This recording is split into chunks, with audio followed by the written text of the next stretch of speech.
Hello everyone, wishing you all a wonderful day. Today, we're diving into a gripping story about love, betrayal, and addiction in the quiet countryside as we follow the emotional journey of James and Diep. What happens when gambling threatens to destroy everything they've built together? Stick around to find out. And if you enjoy this story, don't forget to hit that subscribe button so you won't miss any of our upcoming videos. The morning sun cast a soft golden light over the rolling hills of the countryside. Birds chirped cheerfully in the tall eucalyptus trees that bordered the narrow dirt road leading to James and Diep's modest farmhouse. A thin trail of smoke curled lazily from the chimney, carrying the comforting scent of wood fire and fresh herbs. Inside the kitchen, Diep stood by the stove, stirring a pot of porridge. Her long dark hair was tied in a messy bun, and a gentle smile played on her lips as she hummed an old folk song her mother used to sing. The farmhouse was small but full of warmth, a place built on love, simplicity, and shared dreams. James entered the kitchen with muddy boots and a distracted look in his eyes. Diep glanced at him and frowned slightly. "You were out early again," she said, placing 2 bowls on the table. "Where did you go?" James hesitated for a second too long. "Just checking on the fence near the east field," he replied, sitting down and avoiding her gaze. Diep didn't press further, but she noticed his hands trembling slightly as he lifted the spoon. She had grown used to these small signs. James was hiding something. Again. They had moved here 2 years ago to escape the chaos of city life. James had convinced her that a peaceful rural life was all they needed.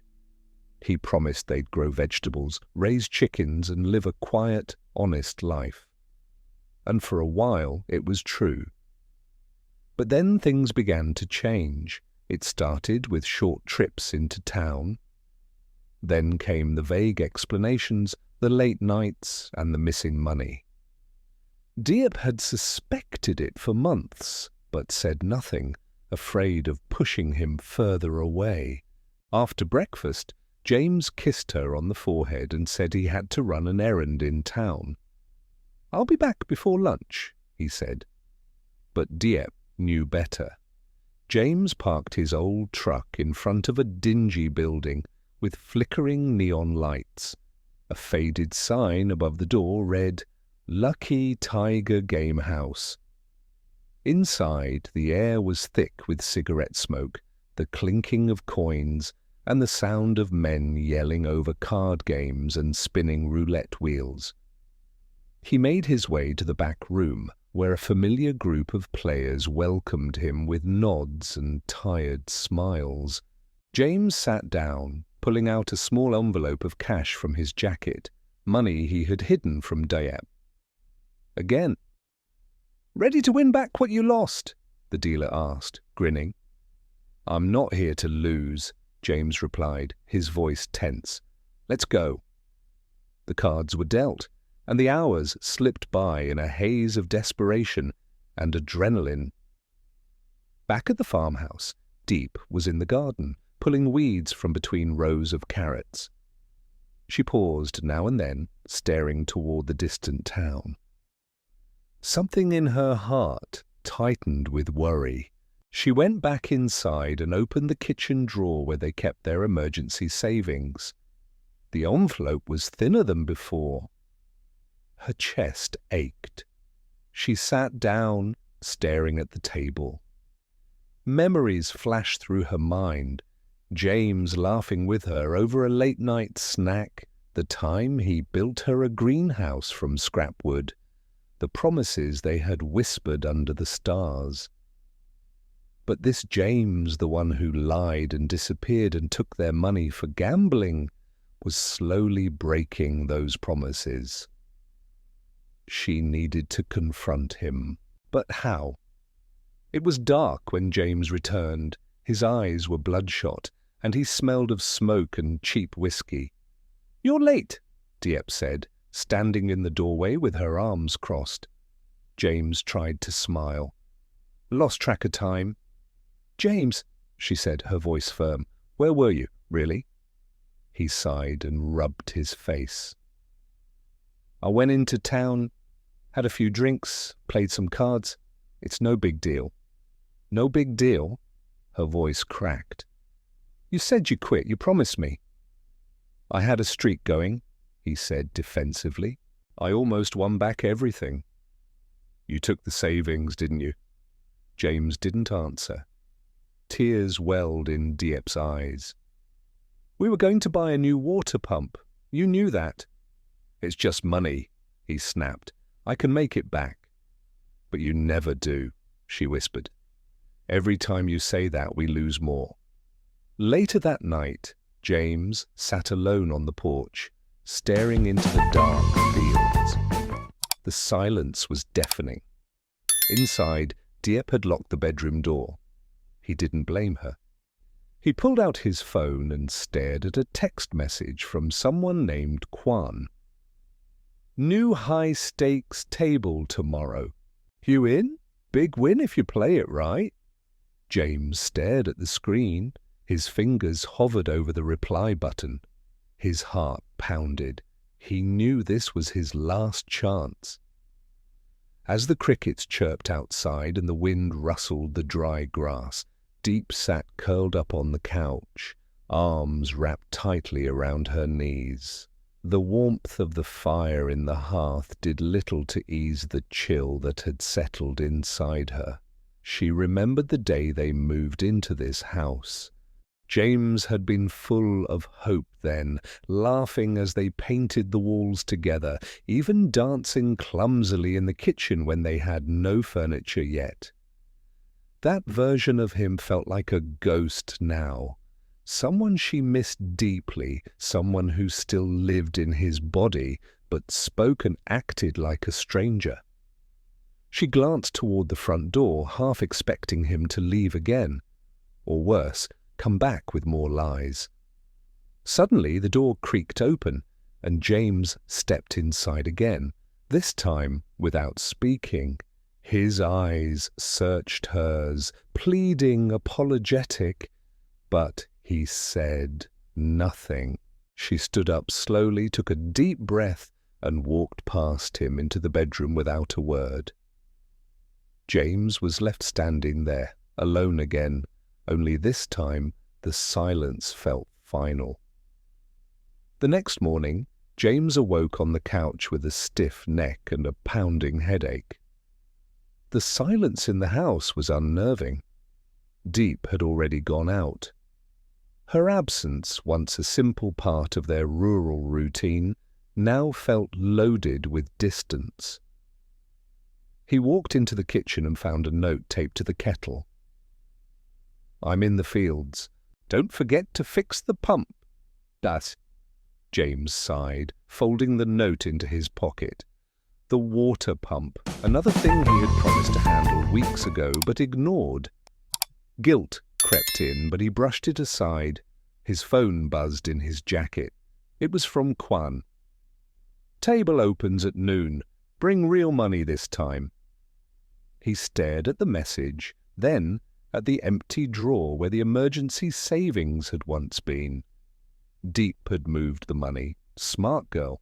Still he had a plan. By late morning, James was back in town. Instead of heading straight to the game house, he stopped at the old hardware store on Main Street.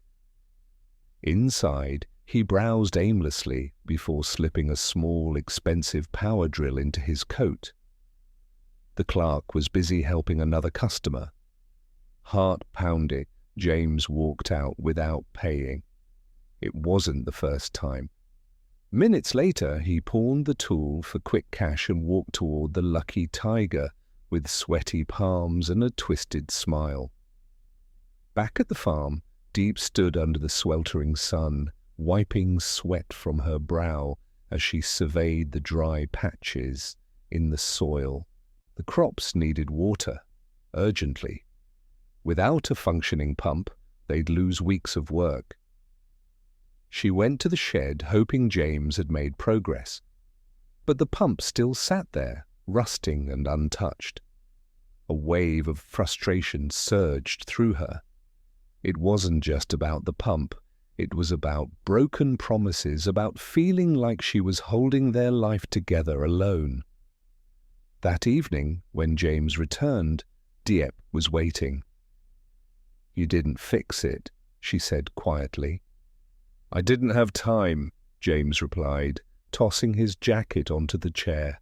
"You had all day," she said, voice rising. "You lied again. Where were you?" James rubbed his temples. "Don't start." "No, you don't get to shut me down anymore, James." Her voice cracked. "We have nothing left. You're gambling, stealing, lying. This isn't the life we planned." He looked at her, eyes bloodshot, face weary. "It's just a rough patch." "You've been in a rough patch for a year," she snapped. "I'm the one patching everything, our home, our finances, our sanity." James stepped back, anger rising. "You think it's that easy? You think I like being like this? I'm trying."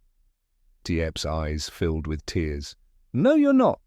You're trying to win a life that we already had, and you're losing everything in the process." That night, Diep sat alone on the porch, watching the stars. Her heart ached not from anger, but from the slow erosion of trust. She loved James, but love alone wasn't enough to survive a storm he kept choosing to walk into. She reached into her pocket and unfolded a small, creased flyer from a local job posting board. "Live-in assistant needed at regional flower farm. Private quarters, weekly pay." She had taken it during a trip to the farmer's market a week ago. She hadn't planned to consider it until now. James returned later than usual. His shirt was soaked in sweat, his hands shaking. He had lost again, badly, worse than before. And this time, Huong wasn't laughing it off. "You owe me 5 million, Huong had said, voice low and cold. "I don't care how you get it, but if I don't see the money in 3 days, we'll come knocking." James knew what that meant. Back at home, Diep had already gone to bed. He stood outside their bedroom door, hand resting on the knob, but he couldn't bring himself to open it. Instead, he sat on the floor, head in his hands. He had ruined everything. The next morning, Diep made breakfast in silence. James sat at the table, avoiding eye contact. The air between them was heavy, like a storm waiting to break. "I'm leaving for a few days," she said, placing a plate in front of him. James looked up sharply. "What? Where are you going?" "Just need some space," she said, without looking at him. "To think, to breathe." "Diep, please." His voice faltered. She looked at him, truly looked, and saw the man she once loved. But the weight of his choices had made that version of him so hard to reach. "I'll be back," she said.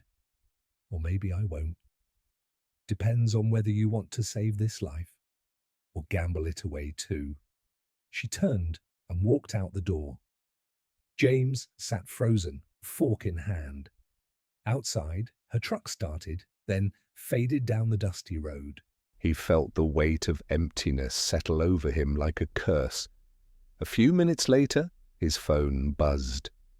"Huong, 2 days left, don't forget."